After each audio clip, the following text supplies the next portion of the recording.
Before we begin, this video is for informational and commentary purposes only. All statements are based on publicly available records, investigative reports, and my own opinions. The views expressed here are protected under the First Amendment as opinion and fair commentary. Everyone mentioned is presumed innocent unless proven otherwise in a court of law. My goal isn't to accuse, it's to uncover. Because sometimes truth hides in the shadows of our own hometown. Hey there, how are you doing? My name is Angel, and I like all things that are mysterious, right? Do you know what's mysterious today? How a multi-million-dollar hospital in Rockford, once filled with life, light, and hope, was sold for just $1. And how that same building might now carry a very different kind of energy. Let's talk about it. There's a chill that lingers on North Rockton Avenue. Locals drive by the old Rockford Memorial Hospital every day, but few really look at it anymore. The windows are dark, the parking lot is empty, and the silence hangs heavier than the air before a storm. But this story, this haunting, didn't start with its closure. It started over a century ago when Rockford's first hospital was built in 1885 at 507 Chestnut Street. That original building was humble, run mostly by volunteers and nurses who lived on site. They called it Rockford Memorial Hospital because it was meant to be a living memory, a place dedicated to care, compassion, and community. By the 1950s, the hospital expanded and moved to the larger Rockton Avenue campus, the same building we see decaying today. It stood as a symbol of progress, modern medicine, and local pride. Back then, people truly believed in Rockford Memorial. They trusted it with their lives, and sometimes even with their legacies. One of them was a woman named Helen M. Howell. While I was researching overlays for this video, I stumbled on an old newspaper article from the Rockford Register-Star dated 1997. It stopped me cold. Helen wasn't a doctor or a millionaire. She was a nursing office scheduler, a regular woman who loved her work so much she spent her weekends and holidays there. When she passed away, she left $2.3 million to Rockford Memorial Hospital, one of the largest gifts in its history. Think about that. A woman who gave her entire life to this hospital and trusted it enough to make it her legacy. And now, that same hospital was sold for $1. If that isn't haunting, I don't know what is. The decline began after the merger that created Mercy Health, led by CEO Javon Bay. That merger pulled Rockford Memorial into a larger corporate system, shifting focus from community service to corporate management. When the pandemic hit, the financial strain deepened. By 2023, the Rockton campus was shuttered. Its patients moved to newer facilities across town. But the building still stood, massive, empty, and expensive. Reports said it cost over $100,000 per month just to maintain the utilities and security. Mercy Health didn't want to pay for it anymore. They even tried to get the city of Rockford to help cover costs. When the city refused, Mercy Health sold it to a local pastor for just $1. That pastor was Melvin Brown, a name many Rockford residents recognize. He and his wife Sheila run Unity in the Community, a local outreach ministry.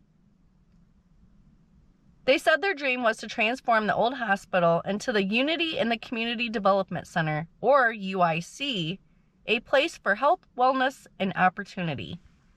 Although I am going to interject here. We already have a UIC here in Rockford, Illinois, so I feel like they're going to have to change their name. I don't know what to tell them, okay? Because we already have a UIC here. It's a health facility, so I feel like they're going to have to change it. There's a lot of things here. That was one that I didn't even think to put into the script. But yes, that there is a UIC in Rockford already being used. But behind that dream, there's a much darker story. Pastor Brown's son, Kerry Blake Brown, was killed by Rockford police in 2009 inside a church basement during what was described as a mental health crisis. The family sued the city and won a settlement years later. That money helped fund their later ventures, including their daycare, House of Grace, and eventually this new development. So the purchase of this hospital wasn't just business, it was personal. A building once filled with life, now tied to loss, redemption, and controversy. But controversy doesn't stop there. In October of 2025, WIFR broke a story that revealed something shocking. The Browns Daycare, House of Grace, Christian Learning Center had 88 DCFS violations since 2020. 88 confirmed documented violations. The list included failing to complete background checks, unsafe staff-to-child ratios, sanitation issues, and missing or falsified attendance records. DCFS confirmed these violations were legitimate and on record. But when confronted, the Browns denied wrongdoing, calling the reports lies and claiming they were being targeted. Even Rockford's mayor, Tom McNamara, publicly questioned whether they had the financial and operational capacity to maintain such a large facility. Now think about that. Mercy Health, a $1 billion system, couldn't afford to keep it open. But a small family daycare with a history of violations somehow can. If you're getting deja vu, you're not alone. This is the same pattern we've seen again and again across Rockford, across America. Big corporations discard liabilities while local dreamers inherit impossible burdens. When it fails, the blame shifts back to the community.